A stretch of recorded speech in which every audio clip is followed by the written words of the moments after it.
Welcome back to the morning show here on Rise News, and we're continuing the conversation. We're changing it now to issues about the Nigerian workforce. Right? State Chairman of Nigerian Labour Congress will on Tuesday in Enugu meet to discuss modalities to be adopted for negotiation on consequential adjustments of the new minimum wage with various state governments. Now, the meeting comes after the conclusion of talks between organised labour and the federal government. The meeting is also expected to produce guidelines for negotiations of the adjustments in various states. The federal government has organised labour on Thursday agreed on the percentage increase of the consequential agreements in workers' salaries as a result of the new minimum wage of 30,000 naira. Now, both parties had agreed on 23.2% increase for workers at grade level 7, 20% for those at grade level 8, and 19% for workers at grade level 9, 16% for those on levels 10 to 14, and 14% increments for workers at grade levels 15 to 17. All right, thank you so much for that. Joining us now to discuss the recent agreement reached between the federal government of Nigeria and Nigerian Labour Congress over the 30,000 naira minimum wage is Peter Esele, who was at different times president of Petroleum and Natural Gas Senior Staff Association of Nigeria, Penguin, as well as the Trade Union Congress, TUC. Great to have you. Welcome to the show, sir. Are you satisfied with the way this has turned out, with the way the government has settled this? Should we be celebrating? I think so. I think the way the government went about it, at least there's not going to be, we're not looking forward to economic dislocation. Of course, you expected that there will be a strike. That was, Labour was going to, they've already issued ultimatum, and once ultimatum has expired, then that means they go to the National Executive Council to give approval for like the strike, maybe a week or two, but it was all averted, and I think reason prevailed. I mean, some would say that why do we have to wait until we are threatened with a strike? Why don't we have a system in place that makes sure that at the end of 5 years, we're already having conversations about a negotiation? Why does the government have to be threatened before they decide to act on this? No, but again, I think everything was done in accordance with the way it should be. You expect a dispute. If I come and I'm telling you now that I want to earn 1 million naira, of course you're not going to tell me you'll be able to pay 1 million naira. So the system is already in place, which is the tripartite, which is government, organized labor, and employers. So once those tripartite have been convened, I think they are ready to go. But having these disputes, it's normal. It's part of the whole... But it looks as though the tripartite became the problem at some point. I mean, we all know how this process started. At first, they set up a committee to check if inflation will come as a result of this decision, led by Bismarck Rewane. The committee came back with a report. They made a decision based on that. Now they're reverting, saying, okay, the case will be inflation. We've had this tripartite meet. They made an agreement, made resolutions. We saw how that went before we went to this last tranche. Now, another very sticky matter is the fact that the date it will be effected has not been stated. So it's still up in the weeds. So it's a deal here. 30,000 naira, 27.2%, other increments, but no date has been stated. A lot of people in the labor force are still saying, oh, maybe it's going to be the April date. They're going to backdate this April that was initially agreed. We don't know what the state governors will do as regards. So a lot of people are still saying, Labour is just trying to cover face because they don't have that momentum again. I don't think I will agree with that. There's no way, they're not trying to cover face. You just have, there's the formal aspect of negotiation, there's also the informal aspect of negotiation. Before you start having Labour threatened, you know that there are a lot of behind-the-scene moves that are broken down. A lot of people are saying, even if Labour had called the strike, it will as be ineffective as the last strike they called, because that strike was ineffective. It's not an Oshomole strike that holds the country any longer. Now, the difference is that when you look at how was that strike effected, when you talk about Oshomole, no strike in Nigeria has weight without the oil workers union backing it. So whether it was the Oshomole strike, we all know how it is done behind. And if nobody is talking to Oshomole, Oshomole reaches out to the oil workers union that they are not talking to me. And then they threaten to short 2 million barrels. And the next thing, the president is ready to talk to Oshomole. That was what was playing at then. That's one. Then number two, the other aspect you look at, the last strike wasn't fruitful because the oil workers union didn't want to be part of it. Then the Senior Staff Association, which of course the Trade Union Congress, also didn't want to be part of it. So what you had was more of Nigerian Labour Congress strike. So once there's no cohesion, there's no strike that will be effective. But in this case, if you have the TUC, you have NSC, then you have the Oil Workers Union supporting a strike, I think everybody will listen. When you can't get petrol in your car, you won't come to the studio. You said we should celebrate, or the Nigerian workers should celebrate this. The TUC described this agreement on the adjustment as a win-win situation. But really, is it a win-win situation? When you look at proposed increase in energy tariffs, you look at the VAT increase, and the consequence on this 30,000 naira, which has now been adjusted across boards, is it really a win-win situation for the Nigerian worker of today? I'm not a fan of we should pay tax. I'm a fan of we should pay tax. I'm a fan that our economy should be tax-driven. Mm-hmm. But where I have issues is that where I think we should be what we should be questioning is what is our tax being used for? If you really want to run an economy, nobody run an economy on rent. You don't run an economy on natural resource. If you really want to run an economy, you run it on taxes. But what we need to be asking ourselves is what are this money that is accruing from taxes, what is it being used for? You have a budget where you have 60% or 60% plus of the budget is going to be used for recurrent and debt servicing. So that in itself is a challenge. So what the union is talking about that is a win-win situation is that, yes, we have an agreement on hand, and then you also have to move to the next level. The next level is, okay, when do we start? Because I know that there's an informal agreement that is going to start from when the president signed that minimum wage act into law. So that's April? Yes. So I know that it's what they told me that is the informal agreement. But it's not formal. It's going to come on. You see, the bottom line, a lot of these things that people always talk about is that there are ways you also go about it. You don't just come and say, okay, now let's all the time fight. No. One of the things that people don't also understand is that Labour don't enjoy strike. Because it's very taxing to plan a nationwide strike. And it costs us money to do that. Huge amount of money from Labour to do that. You have mobilization in 36 states of the Federation and Federal Capital Territory. It's done by the movement. Indeed, it does have economic consequences on the workers themselves. But when you hear the chairman of the Nigeria Governors Forum and the governor of Ekiti State, Dr. Fayemi, say that not all states in Nigeria are buoyant. We will look at that template between the federal government and Labour, and we'll decide what we can pay. It's not really Uhuru yet, is it? And why were the governors not part of the negotiations between the federal government and workers? See, most times what these governors do is that they give you the impression as if they were not part of it. Were they part of the adjustments? They were all part of it. Let me give you an example. You will not set a minimum wage without the governors also making their various recommendations. During the 18,000 naira minimum wage, when we had it, I was TUC president, and we got several recommendations because to set up that tripartite, each state is also supposed to send a representative. There are some states who didn't send. I will tell you, Lagos was number one then, and we have a couple of states who even wanted 25,000, 30,000 naira. And we were shocked to now hear some of their governors saying they can't pay. As at then? Yeah, as at then. But then is different from now. No, let me also tell you something. Then you are talking about 18,000 naira, then was $120. 30,000 naira now is less than $100. So what you have is... But you forget that some of these states have been bailed out with Paris Club debt. They can't even pay salaries. Then another thing you need to ask yourself is where is the money? What are they doing with the money? Because those are the things that we should be asking ourselves. There are so many people that have gotten Paris bailout fund that were specifically instructed by the president to go and pay salaries, and salaries were not paid. Is Labour asking those questions? Because some people say perhaps Lagos is not getting the priority right. Instead of asking for a minimum wage, which the governors are now defining as minimum, and it should not translate to a general increase for all levels. Perhaps Labour should have asked for sustainable living wage, infrastructure development, opening of books, and all of that. Of course, Labour do agitate for all of that, because some of the things we always talk about is even if you say you are not going to increase my salary and you are telling me that you are going to guarantee good education for my child, you are going to guarantee good health care for my child, government can even go and bargain with that, and Nigerians will see reason. But what the government is not doing is that they know they don't even have. Let me not be too harsh. They lack the creativity to think in that direction.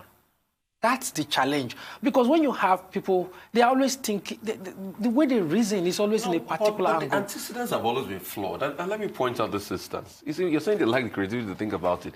Even when they make those promises, the antecedents have always been flawed. Look at subsidy reinvestment program, Shopee, for instance. We all know that was a promise, the fact that if we increase petrol prices, we deregulate to a certain extent, then definitely the money we'll get, we'll reinvest it. So it was a reinvestment program. But we saw how that went. It didn't cut across all. But you cannot accuse Labour of being responsible for that. That is government issue. That is a systemic failure. So how can Labour hold them accountable? The only thing Labour can do, Labour can call a strike that Ikoyi Road is bad. As a result, we are going on strike. The law does not allow Labour to do that. Sometimes people don't also understand that Labour is also constrained by law. So you expect Labour to just come out and say, oh, no, what Governor A said today, we are not happy with it, we'll go on strike. No. So the bottom line to all of this that you see Labour is doing, Labour can agitate, they can protest. What I've said, where I think we, when I use the word we, organized Labour, has also gotten it wrong, is they've not been able to build itself into a formidable bloc. You know, that's not united. We have the Joe Ajero faction. Yes, we have. I mean, what would you say as regards that? Labour is no longer cohesive. See, we have the United the Labour Congress, the Joe Ajero faction, the Ayuba Waba faction. This has never. I'm sure people like Pa Michael Imodu will turn in his grave. Yes, but the bottom line, a lot of this is an individual issue. Now, what you have is over the years, we have what we call the career unionist. And you also have what I call the office holders. Like me, I work for a company. So my being president of TUC, TUC wasn't paying me salaries. You know, in TUC and Pengassi, for example, you don't earn salaries. What you earn is stipend, and then they make sure that they take care of, once you're on an assignment for TUC or Pengassi, is taken care of. So we don't have executive president in TUC or Pengassi. But in other federation, they have executive president, and that comes with its challenges. When you become an executive president, it's a problem. But and that's also areas where you see there are a lot of disagreement. There is tendency for you to have friction. In our own case, we know that I have to go back to work. So if I'm holding this office, I know I'm holding this office for 3 years, 6 years. Thoughts. We'll go on a quick break. Mr. Esele, I'll be right back.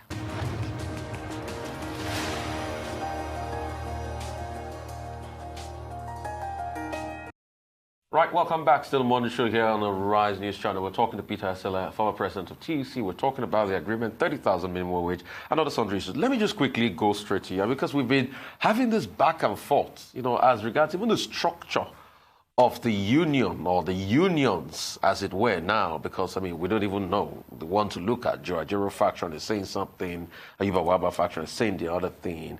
And I was talking about Michael Imodu turning in his grave, which is very true.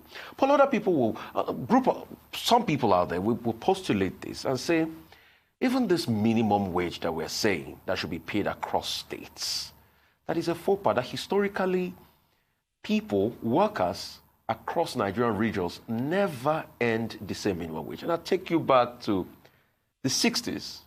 Wafemala was campaigning in the north, and he made the famous statement that if you vote in an action group candidates in the north, I know you earn 5 shillings as wage, we will pay you 7 like we used to pay in the west. So that where are we even having this, why are we even having this conversation of minimum wage? Don't forget that what we are talking about is minimum. It does not specify that you cannot pay higher. The minimum is for us to say this is the lowest you can pay anybody. And then they've looked at it that, oh, okay, fine. Nobody pays higher. That's why it's like the standard. Some states do. When somebody paid higher in Edo State, you know, so what you need to ask yourself is, let's even look at it. How many of us can survive on 30,000 naira in a month? Let's be fair to ourselves. And why you have to pay the minimum wage is that it also helps you to fight corruption. It's not just for you to look for AFCC or get the police. You also have to look at the preventive aspect of it. If somebody is earning 30,000 naira and you are not even paying him 30,000 naira, the first law of life is survival. The guy will look for any way to survive. If it's to undermine the system, he will go ahead and do that. So it is also in the interest of our national security to make sure we pay this minimum wage. It's 30,000 naira, for God's sake. How much do you even have to treat a child for malaria? The lowest is 4,500. Definitely. I agree. definitely enhance the purchasing power of these workers, as well as productivity and the fight against production. But why we also talk about inflation too? Yes, but let's also talk about the implementation, because in the past we have seen disparities in the way the public sector and the private sector handles the disbursement of minimum wage. Now, what's being done by the unions to make sure that, okay, when this is actually signed into law and we have to pay minimum wage of 30,000, how do we hold people accountable? Like you said, some state governors are saying that, oh, we might not be able to pay it, but we know that you're getting these monies. How do you make sure that it trickles down to the people that need it? To be fair, let's be fair to employers in the private sector. They've gone beyond 30,000.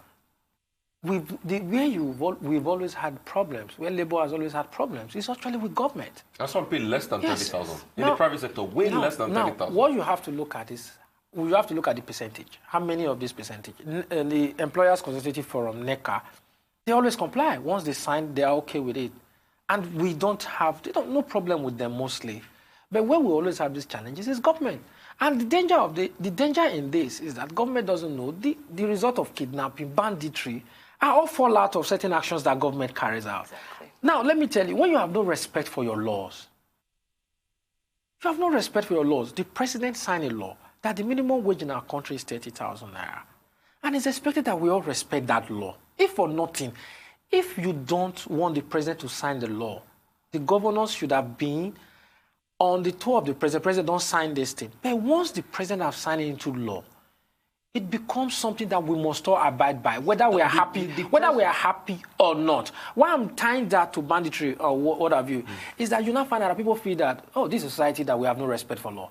So if government doesn't even respect their law, why don't I just go ahead and do it? Did the president sign in half salary, like is happening in Kogi State, into law? And why hasn't steep laws been taken? I thought that was a valid reason for labor to even go to the streets. Now, they have been paid half salary. Now, you also know that the way the structure of organized labor is a federal system.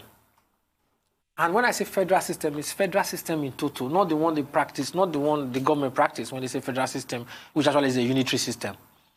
What has been discussed now between, at the center, will now have to go down. Now you're looking at state chairmen, now inviting their governors for them to discuss. That discussion is a result from what has happened at the center. So you are not going to have a TUC president, for example, going to shut down Kogi without the TUC chairman in Kogi writing to the TUC president and say, this is what is happening. We need to bring this place down. So that is one. Number two, when I told you that the challenge that labor has also faced, I'm not going to tell you because I was there and I will say labor is perfect. No. It has its own inherent challenges. Now, somebody is running for a governor. Somebody wants to be a governor of a state. There's going to be an election. So why are you sitting on the fence? I have said that at various fora, that why would labor sit on the fence when a governor has not paid for 2 years? I was very particular about the governor in Abia who came up and said that I know I'm owing, I will pay. And you don't mobilize against somebody like that? So what I've always said is that that is where I think labor is also getting it wrong. You go out there, you mobilize and say, we are going after this governor. For Kogi State, which is a civil servant state. A lot of people will argue is this is because of the leadership. And I'll point you, in the early 2000s, exactly the same thing happened. Anyway, they are bedfellows now, between Oshiomhole and Bisi Akande. Bisi Akande was owing workers, was denying them their rights. Oshiomhole came. And that was where Bisi Akande had a slap on Oshiomhole's name famously. But Oshiomhole came to Osun State and he fought for the workers. We are not seeing the Nigerian Labour Congress leadership coming to Kogi State to fight for the worker. Now, that is something that they also need to look at. But I'll give you an example. Why I have always emphasized that. I campaigned for Oshiomhole in Edo State. Why did I do that? Because he was going to pay 18,000 naira minimum wage. Because they were accusing me that, oh, we are supposed to be apolitical. And I said, no. Politics determine our fate, so we cannot be apolitical. Now, I campaigned for Oshiomhole, ACN/APC. I campaigned for Rotimi in Rivers, PDP then. I campaigned for Mimiko in Ondo, Labour Party. So we are not, we pick our interest.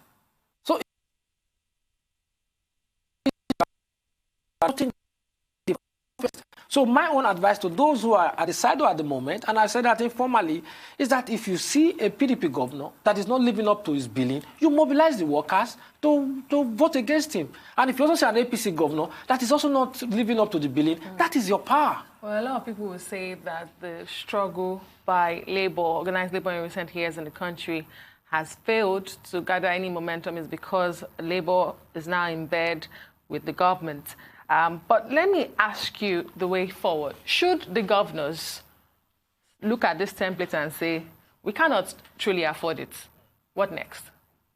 I think if they do that, the labor know what to do. They have to look at their own system and find out this is what we have to do. And then one other thing I'm also telling them is that nothing stops labor. We have a research and development unit. That is what the research and development unit is supposed to do, give all the information about budget. A governor goes ahead and announces budget, then you go through the budget, what the Americans will call POC, and look for it in the budget, able to highlight areas of wastages that are in the system. It's not only, I am not an advocate of everything is strike. It's not only banging the table. You also have to use intellectual prowess that you have, which has to include research and development. You also have to have an idea. And then if you criticize, you must have an alternative.